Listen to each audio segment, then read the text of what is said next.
نابود کرا ورنہ 10 ملک عالم بالخصوص اسلام آباد میں جو احتجاجی مظاہرہ ہوا اس پر جو تلخی پیدا ہوئی ہے اور جو حالات خراب ہوئے ہیں، بڑی حکومت کہہ دی کہ بڑی کامیابیاں ملی ہیں، لیکن جس طریقے سے وہاں جانوں کا ضیاع ہوا ہے اور املاک کا ضیاع ہوا ہے، نقصان ہوا ہے، اور اندھیرا کر کے جس طریقے سے وہاں گولیاں برسائی گئی ہیں، ظاہر بات ہے اس کا ریئیکشن ہوگا اور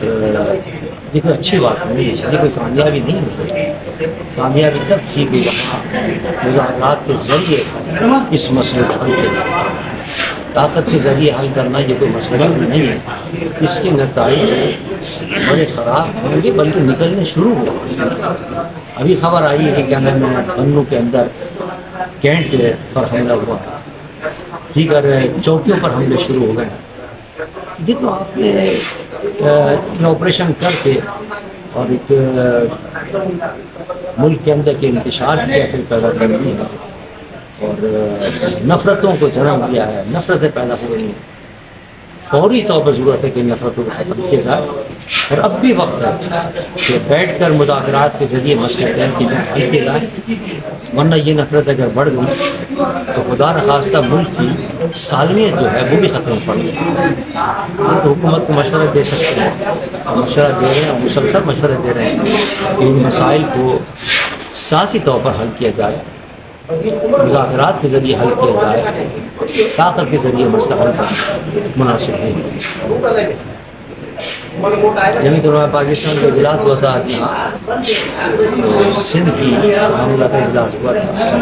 اس کے اندر پوری سندھ کی تنظیمی صورتحال کا جائزہ لیا گیا اور صوبہ سندھ کی جو تنظیم ہے مولانا افتخار عباسی صاحب کی قیادت میں اور مولانا شفاق صاحب کو اس کے سیکرٹری جنرل انہوں نے پروگرام دیا ہے پورے سندھ کا، اور سندھ کی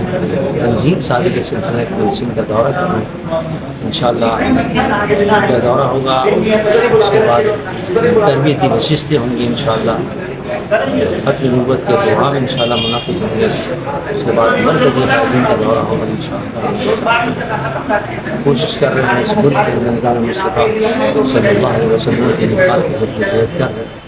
ہیں۔ اللہ تعالیٰ ہمیں اس میں کامیابی عطا فرمائے، دوستوں کو اس میں تعاون کرنے کی توفیق عطا فرمائے۔